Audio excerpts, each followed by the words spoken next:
반갑습니다.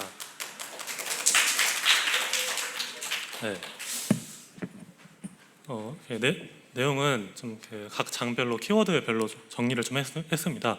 내용이 좀 많이 있어가지고 최대한 빨리 끝내드리도록 노력하겠습니다. 네, 첫 번째는 24장의 등잔불입니다. 이제 저희가 딱 이제 성소에 들어가게 되면은 딱 이제 바로 앞에 지성소가 있고 왼쪽으로는 이제 등잔대, 그리고 오른쪽에는 이제 진설병이 이렇게 있게 됩니다. 그래서 이제 왼쪽에 등잔불을 이제 레위기 말씀에서는 저녁부터 아침까지 항상 이렇게 켜놓으라고 말씀하고 계신데요. 여러분들 우리 청년들 하나님과 함께 항상 있나요? 아니면은 가끔씩 있고 한 번씩 이렇게 멀어지나요? 네. 항상 있죠. 항상. 그리고 저희 마음 또한 항상 이렇게 계시기 위해서 노력해야 합니다. 그래서 이제 하나님께서는 말씀을 통해서 성소의 등잔불이 항상 이제 켜 있으라고 이렇게 말씀하십니다. 그래서 계속 이제 타오르는 등불을 통해서 하나님께서 우리와 정말 함께 하시고 또 인도하신다는 것을 이렇게 말씀하고 있고요. 우리 조원들 어디 갔죠 혹시?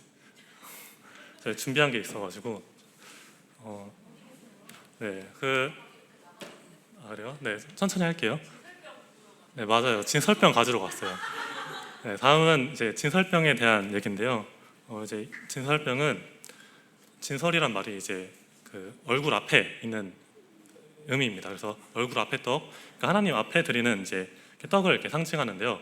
이렇게 이렇게 두 개에 6개씩 쌓아가지고 총 12개를 놓습니다. 그래서 이 12개는 이제 이스라엘의 12지파를 상징하고요.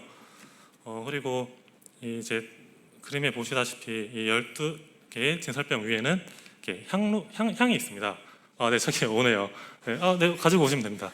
네, 조금 이미지를 좀 이렇게 머리에 들어오게 하고자 한번 팀원분들의 아이디어를 이렇게 받아들여서 만들어봤습니다. 네, 감사합니다. 네, 이런 식으로 이렇게 재단 감사합니다. 네, 이렇게 재단 위에다가 이렇게 6개씩 이렇게 진설병을 이렇게 놓게 되는 겁니다. 네. 그리고 이제 이렇게 위에다가 향을 이렇게 놓으면서 이 향은 이제 우리 예수 그리스도의 아름다운 향기를 상징합니다. 그래서 이렇게 하나님께서 지키시는 이렇게 이스라엘 12지파와 정말 예수님이 함께 하신다라는 이제 그러한 이제 상징적인 모습으로 이제 하나님의 지속적인 공급과 보호를 이제 상징한다고 합니다. 그래서 이제 제사로 드린 진설병은 이제 안식일에 이렇게 하나님께 드리고 이제 일주일 후에 다시 이거를 제사장들이 다시 가져가서 이렇게 먹게 됩니다. 이렇게 거룩한 곳에서 이제 먹도록 하였는데 오늘 이것은 상품이랑도 연결돼서 좀 이따 나오는 이제 문제를 맞히실 때마다 제가 하나씩 이름 누구누구 지파 이렇게 불러서 이렇게 나눠 드리도록 하겠습니다. 네. 그리고 좀 적용 부분인데요. 이제 이 성소 안에 있는 이제 등잔불과 이렇게 진설병을 여기 이제 다른 것도 나오지만은 여기서는 두 가지를 네. 네. 혹시 가져가시겠어요? 네. 네. 역할 다 한 것 같습니다. 진설병은. 네.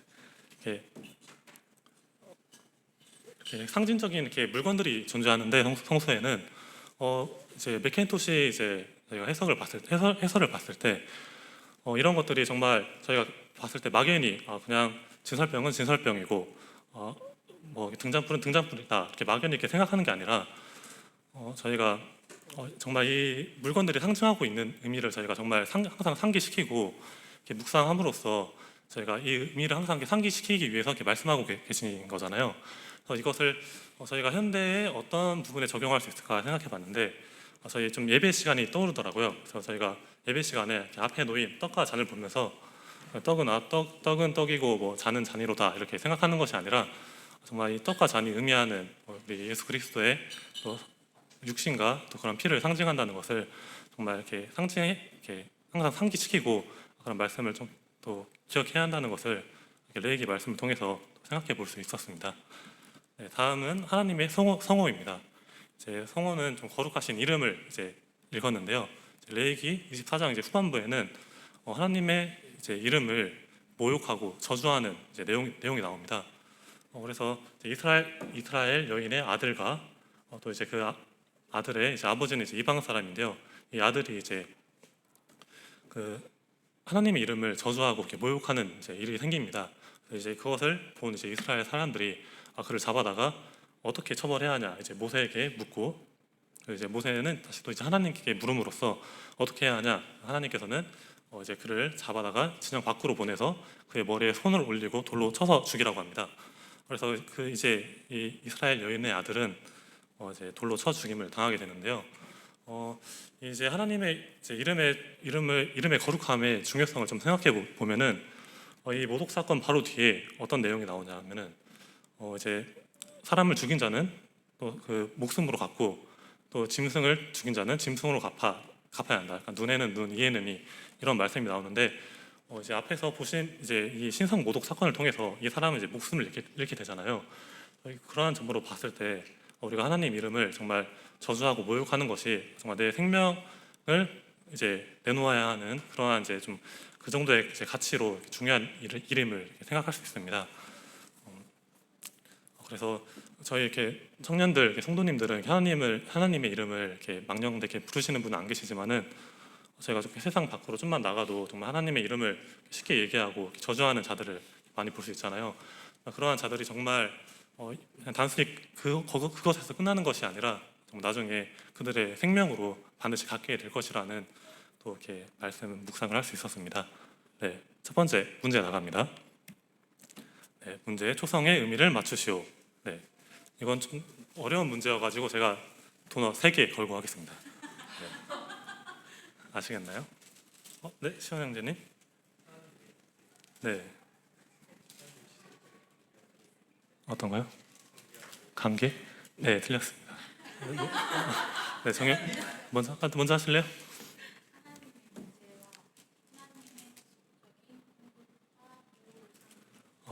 네, 정답입니다. 네, 3개 주신 거예요. 네. 잠깐만요. 3개였죠? 혹시 괜찮으시다면은 네, 1개 받으시고, 그러면은 네, 2개, 네, 2개 맞췄으니까 이렇게 서로 배려하는 모습, 네, 좋습니다. 네. 하나님의 임재와 공급과 보호를 상징합니다. 네, 다음은 25장으로 넘어가겠습니다. 25장은 제가 앞에 발표를 들어보니까 좀 연관되는 부분이 많은 것 같아요. 이제 앞에서는 좀 약간 일로 조금 이렇게 구분이 됐다면은 이번에 좀 년 단위로 좀 확장됩니다. 그래서 이게 저는 보면서 정말 레이기 구성이 정말 탄탄하게 이루어져 있구나라는 생각을 발표를 들으면서 했는데, 먼저 안식년에 대해서 말씀하기 전에 좀 가볍게 퀴즈 하나 더 나갈게요. 혹시 네. 그 지금까지 앞서서 레이기 발표 많이 하셨잖아요. 이러한 말씀이 주어진 곳이 대부분 어느 곳이었는지 혹시 아시나요? 네, 임기 형제님. 신해산이요? 땡입니다. 이렇게 좋아하시죠? 네, 네, 현진 감남산이요? 땡입니다. 2글자입니다. 네, 주영 형제님. 성막. 좀 애매한데요. 네, 그럼 네, 아니요, 그 정답으로 하겠습니다. 정답은 네, 제가 의도한 건 해막인데요. 이제 그 25장. 특수음 좋네요. 네. 네, 25장 이제 1절을 보시면은 여호와께서 시내산에서 모세에게 일러 가라사대, 이런 말씀이 있습니다. 이걸 이제 맥킨토시 해설에서는 어떻게 보고 있냐면은 지금까지 있었던 대부분의 이러한 규례와 또 말씀들은 이렇게 해막 안에서 이렇게 이루어졌다고 합니다. 반면에 지금 이제 하고 있는 말씀은 시내산에서 이루어지고 있는데요. 이것을 이제 해막에서는 예배의 장소로, 그러니까 하나님과의 이제 예배와 친교를 좀 나타내는 장소였다면은 이제 시내산은 통치의 장소로 하나님의 주권 대신 권리를 좀 강하게 말씀하기 위해서 이러한 장소에서 말씀하셨다고 이렇게 해석을 하고 계시더라고요. 그래서 뒤에서 이제 계속 나오는 건 약간 땅에 대한 내용이 좀 주로 나오는데, 이 땅에 정말 주권 대신을 하나님께서 나타내시는 것을 볼 수 있습니다. 먼저 안식년 보도록 하겠습니다. 아까 이제 했던 것처럼 안식일과 반대로 이번에 안식년입니다. 단위가 1년 단위로 가죠. 그래서 이제 6년 동안 경작한 후에 이제 7번째 해에 쉬는 해를 이제 안식년이라고 하는데요.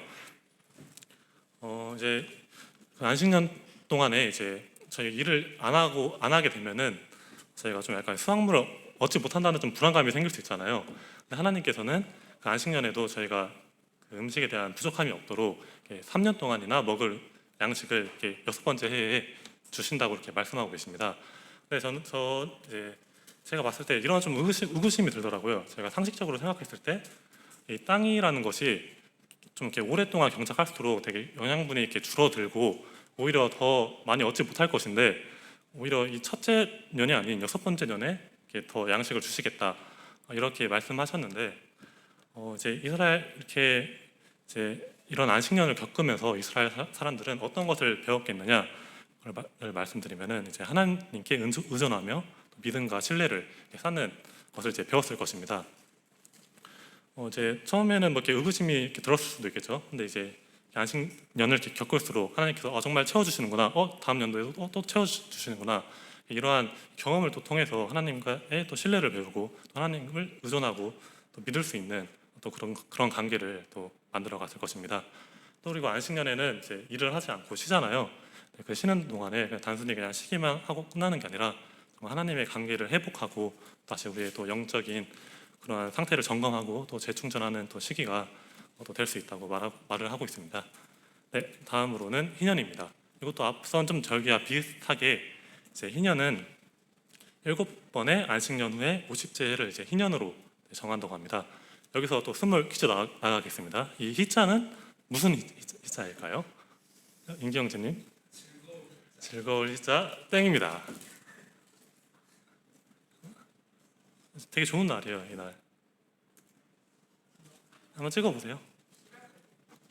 약간 좀 달라요. 다른 바라리 땡입니다. 되게 유명한 한자인데 이거 약간 좀 비슷하지 않아요, 뭔가?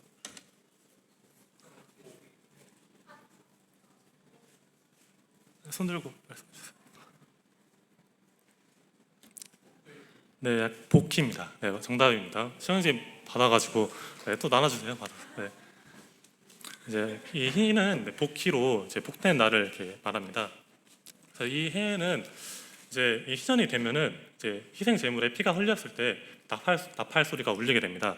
그러면 이제 그 노예되었던 자들은 이제 해방되어 가지고 자기의 가족들의 품으로 돌아가고 또 이제 이때 있었던 자기가 빚이 있었다면은 다 탕감받고 또 만약에 어떠한 이제 또 그 다시 자기가 빌렸던 땅은 다시 원주인에게로 돌아가는 연도입니다. 되게 좀 행복할 것 같나요, 이날 여러분들? 네. 네, 그렇죠. 그래서 조금 이 희년에 대해서 조금 더 이제 구체적으로 설명드리면은 이제 희년에는 이제 보면 자기의 빚이 또 탕감되고 또 노예되었던 자들은 다 이렇게 풀려나게 되잖아요. 그래서 만약에 그러면은 저는 좀 이런 생각이 좀 나쁜 생각이 들더라고요. 그러면은 희년에 좀 가까웠을 때 이 물건을 내가 만약에 팔게 되면은 다 똑같은 생각 하시나 보네요. 약간 좀 하고 빚 금방 탕감 받으니까 좀 이득이 아닐까 이런 생각을 했는데 그렇게 이스라엘 사람들은 이렇게 어리석지 않습니다. 다 철두철미하게 계산해가지고 이 희년을 기준으로 희년에 가까울수록 가격을 더 적게 받고 또 희년과 멀수록 더 이렇게 비용을 더 내고 이런 식으로 제가 다는 설명 안 드리겠지만은 되게 구체적으로 이 희년에 대한 규례를 지키기 위해서 제도들이 많이 마련되어 있습니다. 그래서 이 희년의 상징으로 보시면은 이제 자유와 해방을 이제 상징합니다. 이제 노예되었던 자는 자신이 이제 노예에서 풀려나 가족의 품으로 돌아가듯이 우리가 죄인 되었던 자들이 이제 예수님께서 오시면은 우리 또 자유와 해방을 얻게 되는 거겠죠. 그래서 이러한 희년을 통해서 그러한 자유함을 또 우리가 또 그 희년 때 또 상기하면서 또 기억할 수 있는 해입니다. 마찬가지로 이러한 또 죄의 해방을 통해서 하나님의 은혜를 또 겪을 수 있는 연도가 될 것이고요. 다음으로는 동산법과 부동산법입니다. 들으면은 이게 동산이 약간 뭐 에덴 동산 그런 동산이 아니고요. 이제 정의는 움직일 수 있는 물건에 관련된 법들, 또 부동산법은 움직일 수 없는 물건과 관련된 법입니다. 그래서 이제 좀 재산에 대한 내용으로 이제 예시는 뭐 차, 핸드폰, 부동산은 뭐 땅, 집 등이 있겠죠.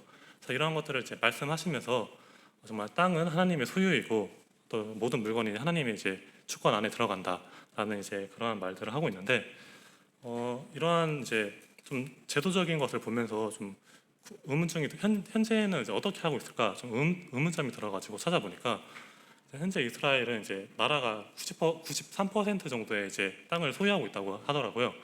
그래서 이제 이거를 이렇게 개인이 소유하는 게 아니라 나라에서 이렇게 임대해 주는 형식으로 하고 있는데 이것을 이제 임대해 줄 때 49년 또 98년 이런 식으로 이렇게 연도를 정해서 이렇게 임대해 준다고 합니다. 또 세부적으로는 더 자세한 제도가 있겠지만은 정말 지금도 그게 이스라엘 사람들은 이제 그런 49, 또 98 이런 연도를 통해서 희년의 또 의미를 또 지키려고 하고 있구나라는 또 생각이 들었습니다. 네, 두 번째 문제 가겠습니다. 네, 빈칸에 들어갈 숫자를 말해주세요. 네, 예림 자매님.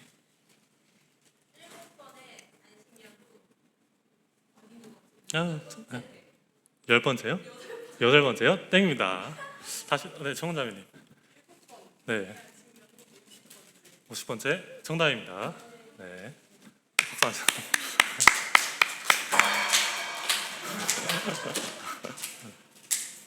네, 다음 26장입니다. 네, 빠르게 달려가고 있습니다.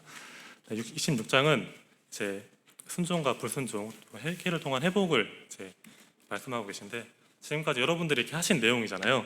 그래서 이제 예식과 절기를 또 하고 또 제사장 또 거룩을 위한 명령 앞선 내용들을 통해서 이제 보시다시피 26장은 결론부에 해당됩니다.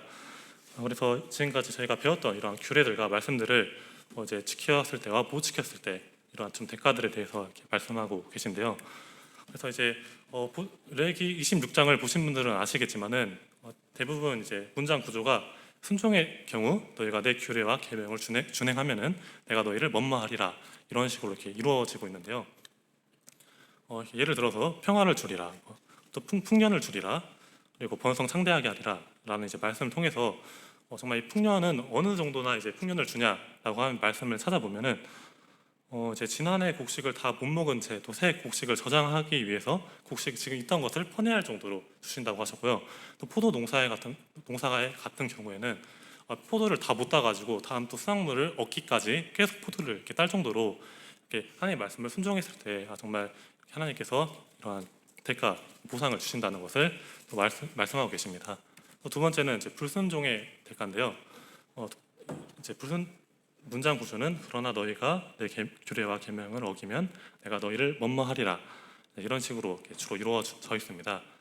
그래서 이제 불순종의 대가는 이런 식으로 1단계 징벌, 2단계 징벌, 이렇게 5단계 징벌 이렇게 나와 있는데요. 이제 1단계 징벌 같은 경우에는 흉년에 대적에게 패하고 침략당한다. 2단계 징벌은 가뭄과 기근을 준다. 또 마지막에는 아들, 딸을 살을 먹을 것이고 나라가 망한다. 이런 식으로 하나님의 말씀을 불순종하였을 때 정말 주는 징벌이 어마무시함을 또 레위기 이제 결론부에 이렇게 말씀하고 계십니다.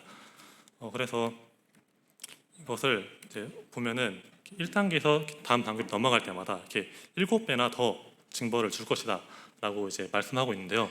정말 하나님의 말씀을 처음에 이렇게 하나님께서 말씀하셨을 때 바로 지켰다면은 조금 더 약한 징계에서 끝나겠지만은 그렇지 않고 계속 불순종하게 된다면은 정말 더 큰 벌을 주실 거라는 것을 확인해 볼 수가 있습니다. 다음은 이제 불순종과 불순종의 대치 구절을 이렇게 적어 놓은 건데요. 다 보지는 않을 거고요. 이런 식으로 이루어져 있습니다. 5절에 보시면은 음식을 배불리 먹게 하리라, 배부르지 아니하리라. 또 8절에 대적이 엎드려질 것이라, 또 서로 짓밟혀 넘어질 것이라. 이렇게 대치되는 이렇게 구절로 이렇게 26장은 이루어져 있습니다. 그래서 이제 순종의 대가는 보시면은 11절이 나와 있고 불순종의 대가는 총 26절로 나와 있습니다. 그러면은 왜 순종의 대가보다 불순종의 대가는 더 많은 이렇게 저를 할애하셔가지고 말씀하셨을까? 이제 저희 조끼리 한번 이렇게 묵상해 본 결과, 하나님께서는 정말 징계를 통해서 이렇게 내가 너에게 기회를 주지만은 이제 하나님의 사랑과 긍휼과 또 인내의 마음 때문에 또 더 많은 기회를 또 주시기 원하시는 하나님을 또 생각해 볼 수가 있습니다. 하지만 그렇다고 저희가 하나님의 통치와 또 은혜를 또 혼동하면 안 되겠죠. 하나님의 통치는 또 은혜와 긍휼 가운데 계시지만은 이를 저희가 막연히 정말 하나님은 은혜로우신 분이라고만 생각하시고 이를 당연시 받아들일 것이 아니라 정말 죄를 지으면서도 하나님께서는 어떻게든 징벌하신다. 기회를 많이 주시지만은 징벌하신다라는 것을 기억하시면 좋을 것 같습니다. 그리고 이제 회개를 통한 회복 약속을 또 하고 계십니다.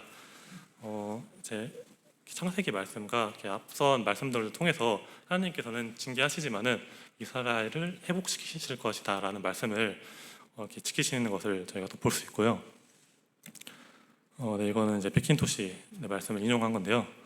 네, 다음 퀴즈 나가겠습니다. 26장 퀴즈. 다음 내용은 몇 단계의 징벌 내용인가요? 네, 지금 1단계부터 5단계까지 있었습니다. 네, 찍으셔도 됩니다. 네, 최은자님 먼저 할게요. 5단계요? 땡입니다. 네, 예림자매님. 3단계 정답입니다. 네, 네, 네 3단계.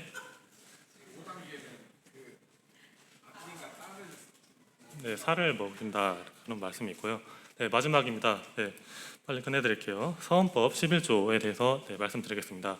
서원법은 이제 약간 저희가 의무적으로 지켜야 하는 것이 아니라 정말 저희가 이렇게 자원하는 마음으로 이렇게 드리는 이렇게 섬김, 헌신들을 이렇게 얘기하는데요.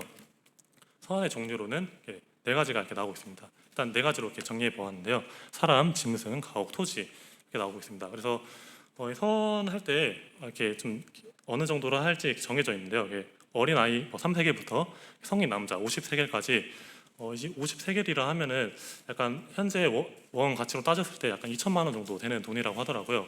그래서 이게 사실 조금 다 해석에 따라서 좀 가치 차이는 있겠지만은 여기서 보셔야 할 거는 결코 적은 금액이 아니다라는 것을 보시고 우리가 정말 하나님께 어떠한 드리고자 하는 서원하고자 하는 마음을 이렇게 가졌을 때 이것을 단순히 가볍게 하는 것이 아니라 정말 드리고자 했던 마음의 책임감을 가지고 우리가 또 그러한 시간을 두고 준비해야 하는 것을 이렇게 말씀하고 계십니다. 네, 그래서 이러한 또 서원의 또 긍정적인 또 사례와 또 부정적인 사례에 대해서 하나 소개해드리도록 하겠습니다. 먼저 한나의 서원인데요. 한나는 이제 아들을 주시면 하나님께 바치겠다고 이렇게 말씀하고 계시죠. 이러한 서원을 하나님께서 기쁘시게 받으셨습니다. 자세한 내용은 보지 않겠습니다. 또 야곱의 서원 또한 야곱이 꿈에서 깨어나 하나님 앞에서 거룩한 서원을 이제 하였고요. 또 이제 자신의 복을 기억하며 11조를 드리겠다는 또 서원도 기쁘게 받으셨습니다. 하지만 이제 부정의 사례는 뭐냐면은 이제 입다의 서원을 보셨을 때 이제 암몬 자손과의 전쟁에서 승리하면은 집에 돌아갈 때 처음으로 마주치는 것을 번제로 바치겠다고 서원합니다. 그래서 이제 이 사람이 바친 것이 무엇이냐 하면은 자신의 외동딸입니다. 그래서 그 딸을 정말 뭔지 아시죠? 정말 자신의 자녀를 이제 칼을 대가지고 정말 그러한 제사를 이제 드리겠다고 말하고 있는 건데 그런 하나님께서는 기쁘게 받으실까요? 기쁘게 안 받으시겠죠. 그래서 우리가 서원할 때 정말 우리의 마음도 중요하지만은 하나님께서 기쁘시게 받을 것인지 아니면 정말 이게 옳은 것인지 또 분별하고 서원을 또 드려야 할 것입니다. 네, 그리고 이거는 그냥 질문인데요. 넘어가겠습니다. 네, 아까 말씀드린 거고요. 다음은 11조입니다. 이제 11조에 대해 좀 말씀을 좀 설명드리면은 이제 목자의 지팡이 아래로 지나가는 이제 10번째 것마다 여호와의 성물이 되리라라는 말씀을 통해서 만약에 자신의 짐승이 지팡이를 지나갈 때 10번째 되는 것을 하나님께 이제 드려야겠죠. 여기서 드릴 때 우리가 어떤 생각이 들 수 있냐? 10번째 지나가는 양이 되게 좋은 양이에요.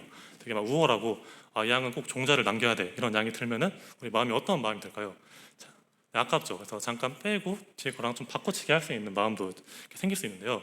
그럴 경우에 말씀에서는 그 이제 자신이 아끼는 양과 처음에 드렸던 것 동시 둘 다 드려야 한다고 이렇게 말씀하고 계신데요. 이제 이러한 생각은 어떤 생각에서 나올 수 있냐 생각해 보니까 정말 이 양 나의 재산이 내 것이라는 생각을 했을 경우에 좀 아까운 마음이 들 수 있습니다. 하지만은 이제 저희가 11조로 하는 마음가짐은 그러한 마음가짐이 아니죠. 하나님께서 저에게 또 그러한 재물들을 주셨기 때문에 저희가 사용할 수 있는 거고 그러한 주인이 하나님이다라는 것을 생각한다면은 저희가 정말 아끼지 않는 마음으로 또 드릴 수 있게 될 것입니다. 네. 그래서 양 지나가네요. 그렇군요. 네.